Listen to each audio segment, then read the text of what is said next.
오늘 말씀의 제목은 거짓 메커니즘이라는 제목으로 하나님 말씀 나누고자 합니다. 아까 장로님께서도 기도해 주셨지만 이제 리비아 그리고 모로코, 우리와 좀 떨어져 있는 지역이지만 그 지역에 살고 있는 사람들은 이제 생각지도 못한 재난을 만난 거죠.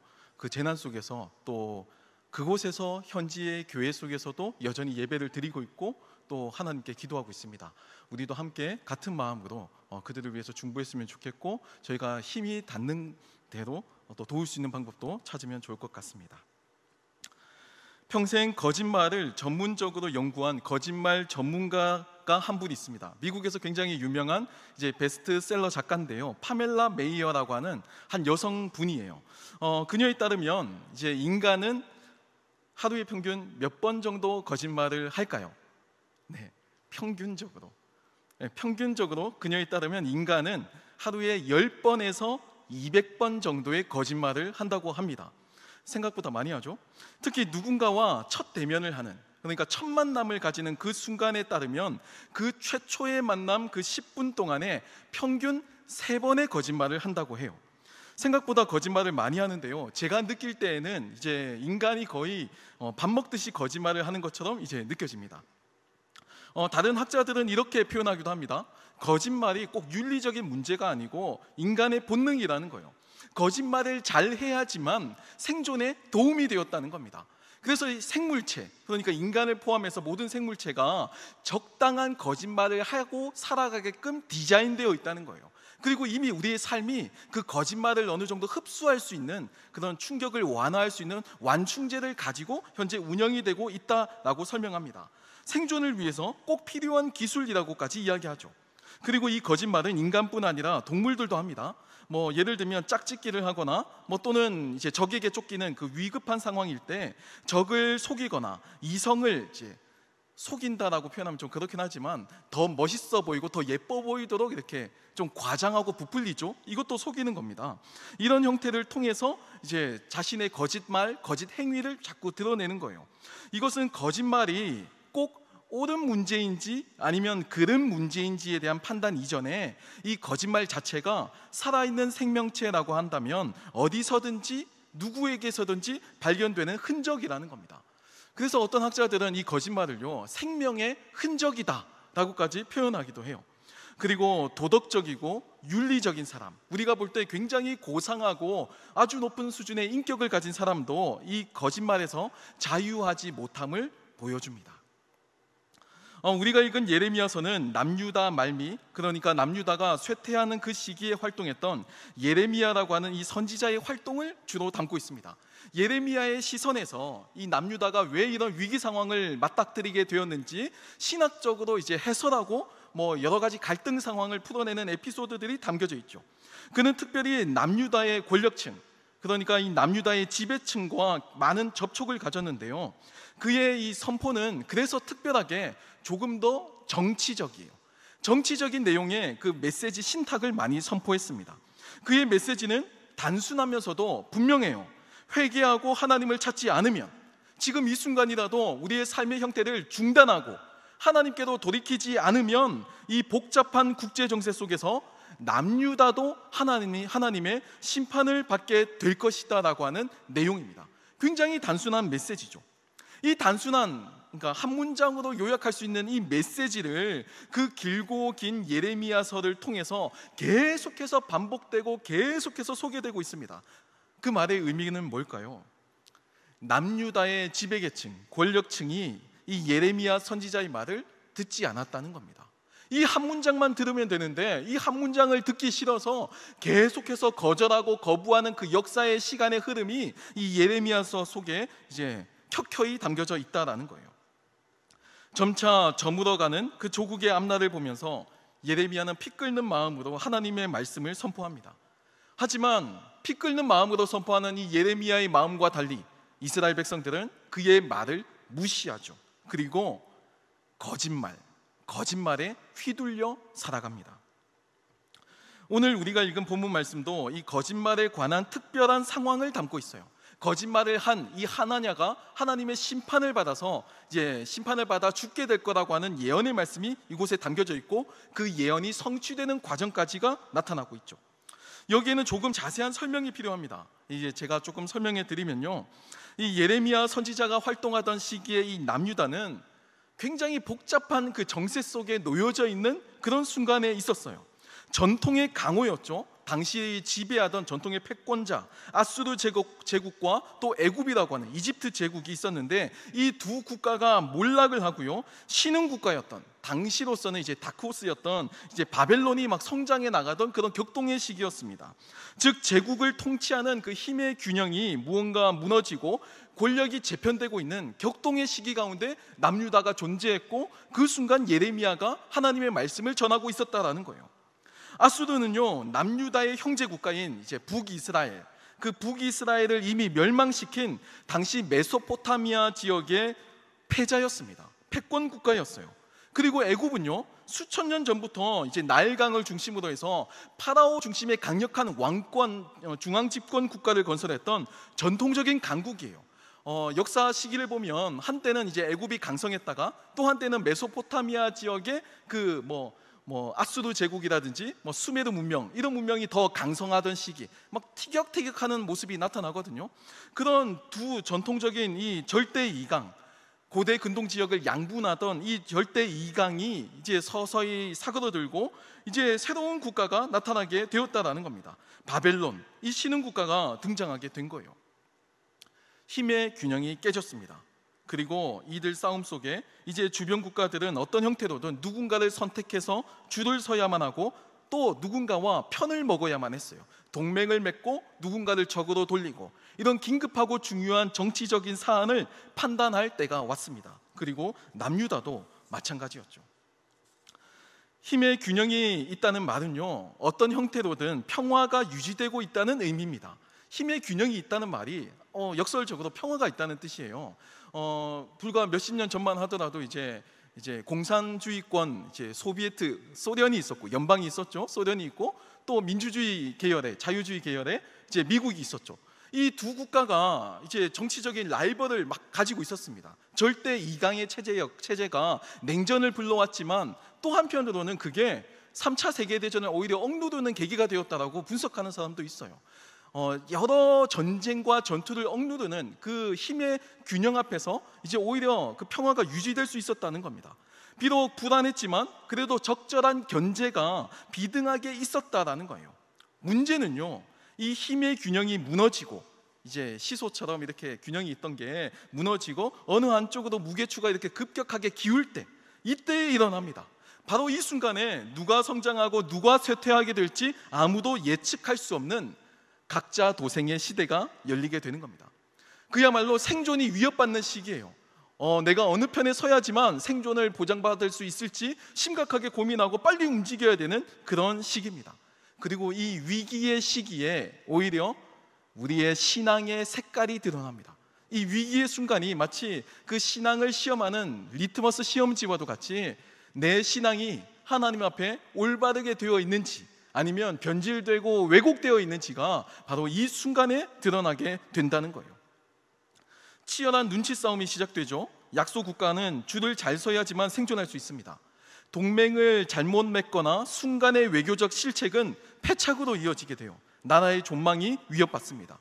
이 민감하고 복잡하고 중요한 시기에 선지자 예레미야가 그 정치적인 결단을 하는 지배계층 왕족들에게 하나님의 말씀을 전하고 있는 거예요. 격동하고 충돌하는 이 힘의 구도 속에서 남유다는 생존을 위해서 어떤 형태로든 외교적 방향을 결정해야만 했습니다. 전통적으로 섬기고 있었던 아수르와 애굽을 그대로 섬기면서 현재의 외교 정책을 유지할지, 아니면 상황을 빨리 파악해서 신흥 국가였던 이 바벨론으로 갈아타서 그들을 섬길지 결정해야만 했어요. 이 선택이 비록 사소해 보이지만요, 실제로 남유다에게는 절체절명의 위기였습니다. 단지 국익이 되느냐 안 되느냐, 어느 쪽이 더 많은 이익이 되느냐 안 되느냐에 대한 그런 종류의 선택이 아니고, 잘못된 선택 한순간, 이 한순간의 선택이 그야말로 파멸을 의미했죠. 한 번의 선택이 국가를 완전히 멸망시킬 수 있는 악수가 될 수도 있는 상황이었던 겁니다. 자, 재밌는 건 이렇게 눈치를 보는 상황에서 두 명의 선지자가 성경에 보면 등장해요. 그리고 이 두 명의 선지자가 각각 전혀 다른 예언을 하기 시작합니다. 먼저 첫 번째 하나냐라고 하는 선지자는요, 희망의 예언을 전합니다. 하나님께서 바벨론 왕의 멍에를 꺾었다라는 거예요. 그러니까 바벨론은 이제 더 이상 성장하지 못한다는 겁니다. 오히려 남유다가 강성하게 될 거라고 하는 희망의 메시지를 증거하는 거예요. 하지만 두 번째, 이 예레미야 선지자는 정반대의 예언을 하고 있어요. 하나님께서 바벨론 왕이었던 이 느부갓네살 왕을 남유다가 섬기게 하셨으니까 그에게 조공을 바쳐야 한다고 예언을 한 겁니다. 극단적인 대립되는 이 두 가지 예언이 이제 남유다 지배계층에게 울려 퍼졌습니다. 중간은 없어요. 이제 왕은 누군가 하나를 선택하는 이 둘 중에 하나를 선택해야만 합니다. 반드시 결정을 해야 돼요. 하나냐를 선택하느냐 아니면 예레미야의 예언을 선택하느냐. 하나는 선택하고 하나는 버려야만 하는 거예요.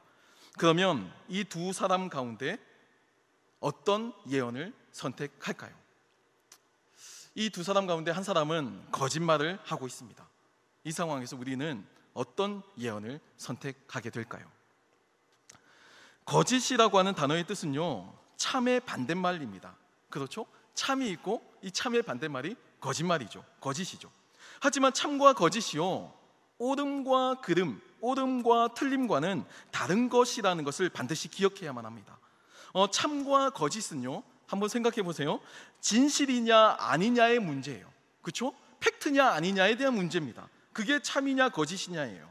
근데 이 문제를 옳으냐 틀리냐의 문제로 가지고 오는 것은 맞지 않다는 거예요. 옳으냐 그르냐의 문제로 가지고 오면 앞뒤가 맞지 않게 됩니다. 진실과 다른 것이 거짓말이라고 한다면 영화에서 배우들이 배역을 맡아서 연기하는 그 모든 것 다 거짓이죠. 그렇죠? 배역을 맡아서 내가 그 배역인 것처럼 연기를 하는 거잖아요. 그 극상에서, 픽션을 통해서. 그게 이제 거짓입니다. 하지만 거짓말이라고 비난을 하지 않아요. 왜냐하면 영화를 보는 모든 사람들은 그 영화가 픽션이라는 것을 알고 있기 때문입니다. 그리고 비록 거짓이라는 거 모두가 알고 있지만 그런 것이라고, 옳지 않은 것이라고 비판하지도 않아요. 또 이것도 생각해 보세요. 생존을 위해서 이제 위장색을 변화시키는 생물체들이 있습니다. 뭐 카멜레온도 있고요, 뭐 매미도 있고요. 이제 적으로부터 자신의 생명을 보호하기 위해서 이제 보호하는 보호색을 입는 거예요. 하지만 그것이 비록 거짓이지만 틀렸다고, 잘못되었다고 비난하지는 않아요. 그냥 틀린 것을 거짓일 뿐이죠. 거짓이라고 이제 비판하지는 않는 겁니다. 스포츠 경기도 마찬가지예요. 전술을 통해서 상대 팀을 속이지만, 분명히 거짓을 행하지만 그것 때문에 비난을 하지는 않습니다. 참이 아닌 거짓이지만 이게 꼭 틀림의 문제는 아니다라는 거예요. 심지어 거짓말도 이제 선의의 거짓말이 있고 또 알면서도 속아주는 그런 종류의 거짓말도 있습니다. 선의의 거짓말 뭐가 있을까요? 와, 엄청 동안이네요. 23학번인 줄, 뭐 이런 거. 여러분, 저도 여기 로비에 있다가 한 권사님이 이제 청년!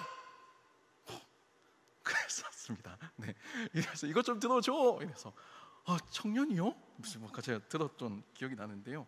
아마 그분은 이제 팩트셨겠죠.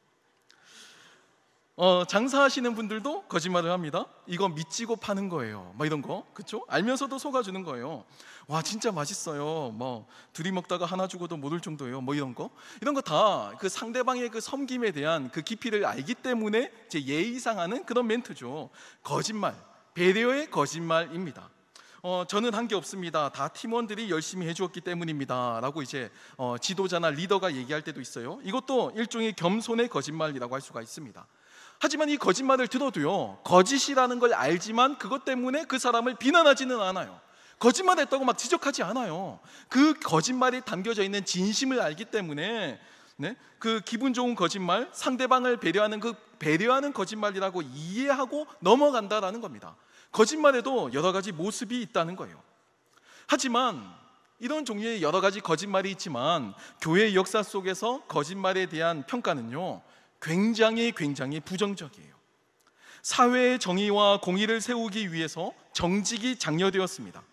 실제로도요, 성경에 거짓말의 예가 많이 나오거든요. 구약 성경에서 거짓말은요, 누군가를 속여서 나의 개인적인 이익을 탐하거나 정의롭지 않은 사회를 만드는 그 적폐로 등장합니다. 그 단적인 사건이 나봇의 포도원을 빼앗은 아합 왕의 이야기. 결국 이것 때문에 아합 왕이 죽음을 맞이하게 되잖아요.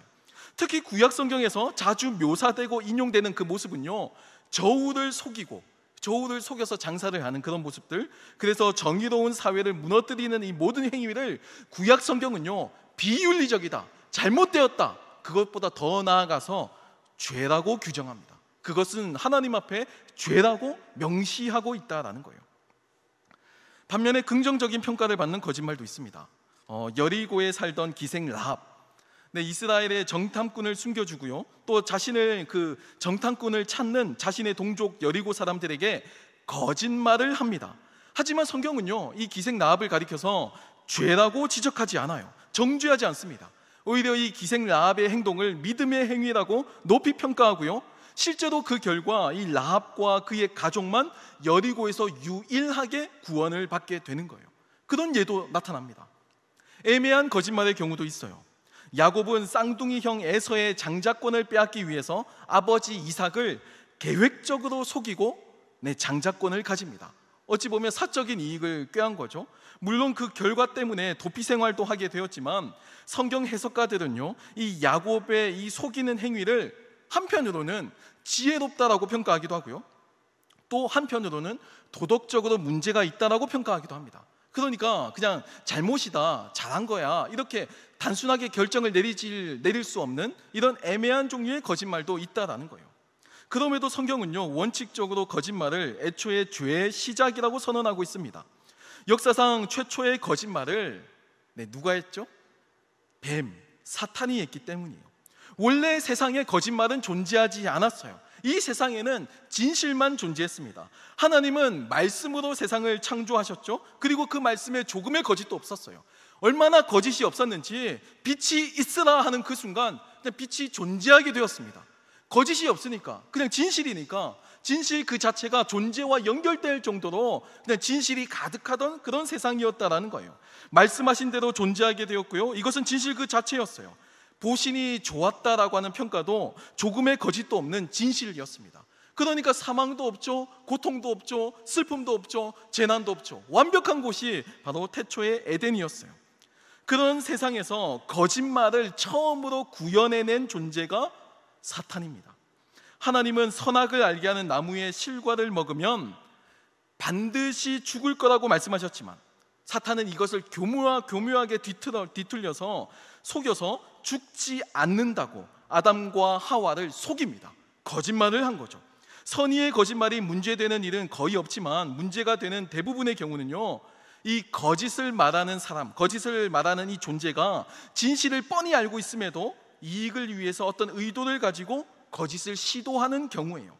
뱀은 이 순간 의도를 가지고 인류를 속였고요, 그리고 그 악한 역사는 계속해서 그 거짓의 역사가 이어져서 오늘 본문 예레미야서에서도 계속적으로 반복되고 있습니다. 오늘날 우리가 사는 세상과 이 본문의 남유다는 모두가 거짓과 진실이 공존하는 뒤섞여 있는 세상을 마주하고 있습니다. 거짓에 진실을 마구 섞어서 분별하지 못하도록 하고요, 가짜 뉴스가 막 판을 치고 각종 선동으로 사람들이 정치적으로 이용당하기도 합니다. 2차 세계대전 당시에 나치 정권의 이제 히틀러의 선전 장관이었던 괴벨스가 선동의 대가인데 그 사람이 뭐라고 얘기했냐면요, 진실 99%에 1%의 가짜만 뿌려도 얼마든지 사람을 선동할 수 있다는 겁니다. 반대도 마찬가지예요. 99%의 거짓에 진실 1%만 넣으면 얼마든지 사람을 현혹시킬 수 있다라고 자신만만하게 선언하기도 했습니다. 그 정도로 이 세상이 거짓으로 막 뒤섞여 있는 그런 세상을 살고 있다는 거예요. 가짜 뉴스가 판을 치고요, 각종 정치적인 선동이 막 일어나는 이러한 세상, 이 복잡한 세상에서 참된 선, 100% 완벽한 선이나 100% 완벽한 악에 대한 구별, 이 구분은 그렇게 쉽지 않습니다. 다 애매하게 조금씩 섞여 있기 때문이에요. 이렇게 복잡한데도 불구하고 결론은 하나입니다. 오늘 본문의 남유다가 마주한 것은 하나냐냐 아니면 예레미야냐, 이 둘 중에 하나를 선택할 수밖에 없는 상황에 직면했어요. 하나는 진실이고요, 하나는 거짓입니다. 오늘날 우리도 마찬가지죠. 복음을 한번 떠올려 보세요. 복음에 대해서 우리가 어떻게 반응하고 있는지. 복음은요, 두 개 중에 하나입니다. 진실이냐 거짓이냐, 둘 중 하나예요. 본문의 남유다도 하나냐의 예언을 따라서 아수르와 애굽을 계속 섬기던지, 아니면 예레미야의 예언을 따라서 신흥 바벨론을 섬겨야 하는 그 선택의 순간에 직면했습니다. 그리고 오늘 우리도 이 복음을 진리로 받아들이든지 아니면 거짓으로 치부하고 거부하든지 선택의 순간에 직면해 있다라는 거예요. 여러분 한번 생각해 보세요. 이제 남유다의 정치인들이나 제사장들과 같이 그 사람들이 하나냐의 예언을 좋아할까요? 아니면 예레미야의 예언을 좋아할까요? 누구의 예언을 좋아할까요? 하나냐의 예언을 좋아합니다. 당연히 하나냐의 예언을 좋아하죠. 이건 오늘날로 얘기하면 하나냐는요, 하나님께서 이 대한민국을 강대국으로 만들어서 전 세계 1등 국가가 되게 할 거라고 예언을 한 겁니다. 근데 반대로 예레미야는요, 하나님께서 중국이나 미국을 버리시고 신흥국가인 일본을 들어서 사용할 거니까 일본에게 조공을 바치라 라고 이야기하는 것과 똑같아요. 아무리 예레미야가 옳은 말이라고 하더라도 이거 기분 나쁘죠? 받아들이기 힘든 겁니다. 만약에 한국 사회에서 이 예레미야와 하나냐가 이제 유튜버가 되었어요. 그래서 방송을 합니다. 누가 더 좋아요를 많이 받고 누가 더 많이 이제 댓글을 달까요? 당연히 하나냐겠죠. 하나냐에게 그 K 그 국뽕을 취해서 막 좋다고 이렇게 내가 보고 싶고 내가 믿고 싶은 얘기 계속 해달라고 계속 거기에 매달리게 될 거예요. 인간은 감정적인 존재입니다. 그래서 감정이 상하면 되는 일도 옳은 말도 들리지 않아요. 직설적인 이야기, 사실이라고 해도 받아들일 준비가 되어 있지 않으면 아무리 팩트로 폭격을 가해도 거부하고 밀어내는 게 우리들의 정서예요. 우리가 안 되고 다른 국가를 섬겨야 한다라는 말, 아무리 일리가 있어도 감정적으로 동의가 되지 않습니다. 우리가 역사적 자부심이 있는데, 민족적 정체성이 있는데 어디 저 근본도 없는 신흥 바벨론에게 조공을 바치라고 하니 너 매국노지, 이렇게 그냥 정치적으로 이렇게 몰아가게 된다는 겁니다. 참이냐 거짓이냐에 대한 문제가 옳음이냐 그름이냐라고 하는 문제도 지금 넘어온 겁니다. 원래 이게 넘어오면 안 되는 문제예요. 근데 그 문제가 옳은 문제, 그름 문제로 넘어오게 되었다라는 겁니다. 이 세상에는 참인데도 그릇된 것, 틀린 것으로 여겨지는 것도 있고요, 거짓인데도 옳은 것, 바른 것이라고 여겨지는 것도 있습니다. 그리고 이 옳고 그름의 문제는 꼭 진실이냐 아니냐, 거짓이냐 아니냐와 관련이 없어요. 이 옳고 그름의 문제는 판단하는 나에게 있습니다. 이 문제가 단지 기분 나쁘고 종교의 문제였다면 그냥 어떻게 판단하든 다 괜찮을 거예요.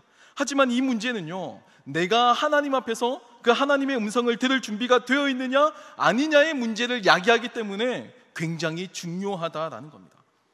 우리는 참과 거짓, 팩트냐 아니냐 이것을 중요하게 생각한다고 여기지만, 이 복음이 진리냐 아니냐 그걸 중요하게 생각한다고 우리는 생각하지만, 실제로는요, 내가 만든 그 옳고 그름의 테두리를 가지고 모든 것을 판단합니다. 진리라고 할지라도 내가 만든 그 옳고 그름의 기준에 맞지 않으면 거부할 준비가 내 마음속에 되어 있다는 거예요. 심지어 하나님의 말씀도 내가 옳다고 생각하는 부분은 강조해서 듣지만 그래도 이건 아니야 라고 생각하는 부분, 그냥 일부러 흘려서 듣게 됩니다. 그냥 내가 듣고 싶은 것만 듣는 거예요. 그래서 하나님의 말씀만을 따라야만 하는 그리스도인들이 실제로는 내가 만들어내고 또 내가 창작하고 내가 각색한 말씀을 가지고 내가 올바르다고 주장하기도 합니다. 거짓도 내가 좋으면, 내 마음에 들면 얼마든지 옳다고 여기고 살아갈 수 있다는 거예요. 신약 성경에 이제 그걸 양심의 화인을 맞았다라고 표현을 하죠. 하나님의 말씀이 아무리 우리의 폐부를 찌르고 옳지 않다고 얘기하더라도, 진리가 선포가 되어도 우리는 그것을 내 마음에 바르지 않다고, 내 마음에 받아들일 준비가 되어 있지 않다고 밀어낸다라는 겁니다. 사랑하는 청년 여러분, 앞서 제가 소개해드렸던 이 거짓말 전문가인 파멜라 메이어는 인간이 생각보다 얼마나 많은 거짓말에 노출되어 있는지를 잘 설명했습니다. 도덕적인 사람이나 윤리적인 사람도 선의의 거짓말이든 의도하지 못한 거짓말이든 심지어 자신도 알지 모른 채 하는 거짓말이든 이 거짓말이 습관화되어 있고 심지어 본능이라고까지 설명했어요. 저는 인정합니다. 우리 모두는 다 거짓에 익숙해져 있어요. 어느 정도의 거짓말은 어느 정도 거두고 들을 수 있는 그런 사회적인 공감대가 약속이 형성되어 있는 사회를 살고 있습니다. 하지만 문제는요, 이 참과 거짓의 문제를 옳고 그름의 문제로 가지고 오는 데 있어요. 참과 거짓은 내가 판단할 수 있는 게 아닙니다. 진리의 문제는요, 내가 결정하는 게 아니에요. 팩트냐 아니면 거짓이냐, 단순하죠. 그냥 단순하게 접근하면 되는 겁니다. 해가 동에서 뜨고 서에서 진다는 거 팩트죠. 아무리 내가 이거 부정하고 싶어도 부정할 수 없어요. 거짓이라고 아무리 주장해도 소용없습니다. 참은 언제나 참이에요. 진리는 언제나 진리입니다. 문제는요, 이게 참이지만 나는 이것을 올바르지 않다고, 그르다고 생각할 때 일어납니다. 반대 경우도 있죠. 거짓이라는 것을 알지만 나는 그게 마음에 들어요. 그래서 나는 그것을 옳다고 생각할 때 일어납니다. 이게 거짓의 메커니즘이에요.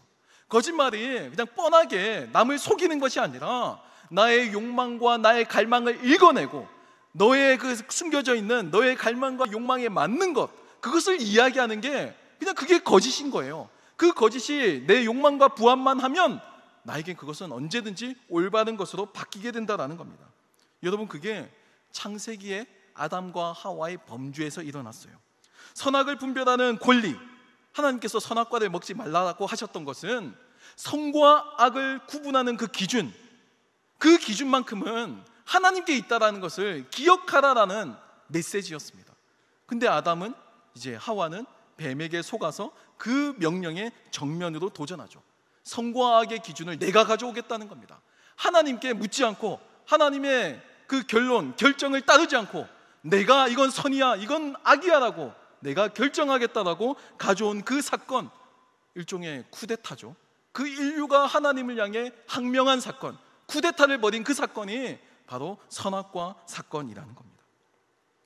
먹으면 반드시 죽는다는 것을, 그 참을, 진리를 사탄은 죽지 않고 지혜로워질 거라고 거짓말했습니다. 그리고 이에 속은 인간은 선과 악을 판단하는 기준, 옳고 그름의 판단 기준을 내가 가지기로 작정합니다.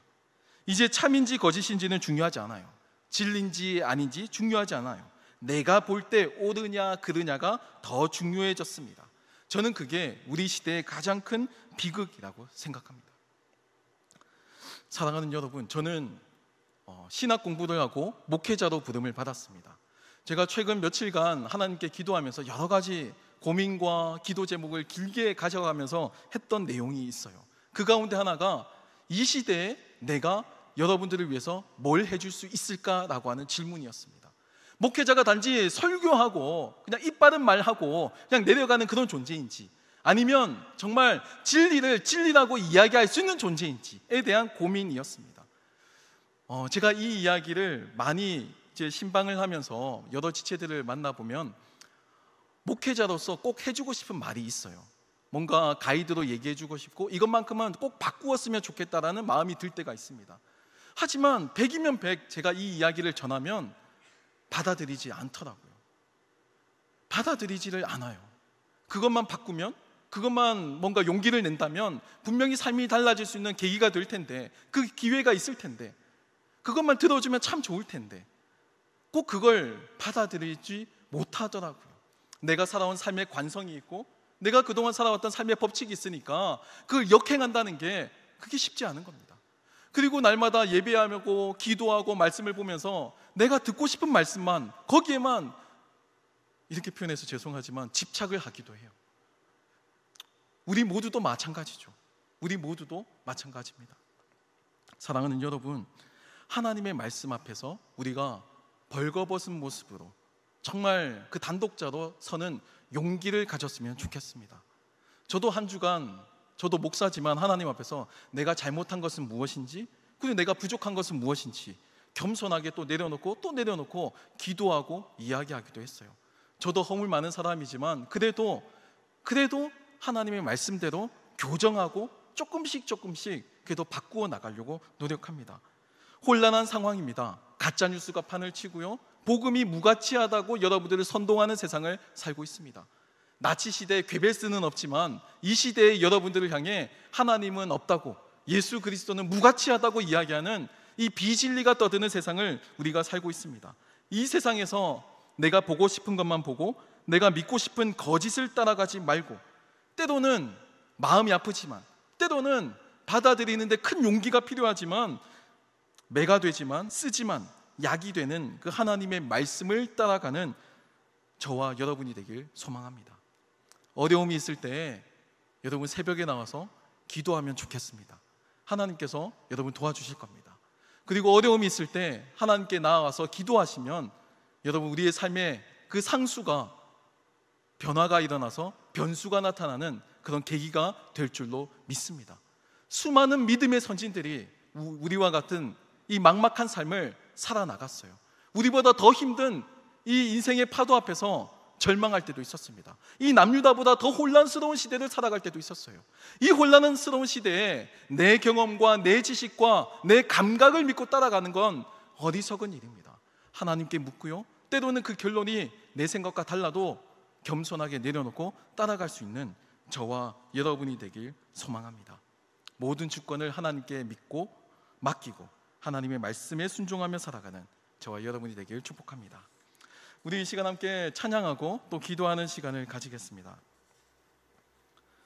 이 시간 함께 찬양할 때 우리 비준비하시니라고 하는 이 찬양을 함께 고백할 텐데요, 여러분 아시는 분은 아시겠지만 이스라엘 사회는요 건조한 그런 사막 기후잖아요. 그래서 비가 굉장히 중요했습니다. 구약 성경에 보면 이른 비와 늦은 비라는 표현이 나와요. 하나님께서 꼭 때를 맞추어서 이른 비를 주시고 또 늦은 비를 주셔야 한 해의 농사의 결실을 할 수 있게 되는 겁니다. 그래서 이 비는요 하나님의 예정의 상징이자 하나님이 우리를 돌보신다는 확증이기도 했습니다. 여러분, 저는 오늘 이 찬양의 고백이 우리들의 이 삶을 살아가는 하나님을 인정하는 그리스도인들에 대한 신앙 고백이라고 생각합니다. 우리의 삶에 이른 비를 가져다 주시고 늦은 비를 가져다 주신다는 그 확신, 전혀 비가 올 것 같지 않은 건조한 하늘, 구름 한 점 없는 그 하늘을 바라보면서도 그래야 하나님 이른 비도 함께 하시지, 그래야 하나님 늦은 비도 함께 하시지, 여전히 그래왔듯이 지금도 우리를 인도하고 계시지. 바로 이 고백이 우리들의 고백이 되었으면 좋겠습니다. 함께 찬양하며 나가도록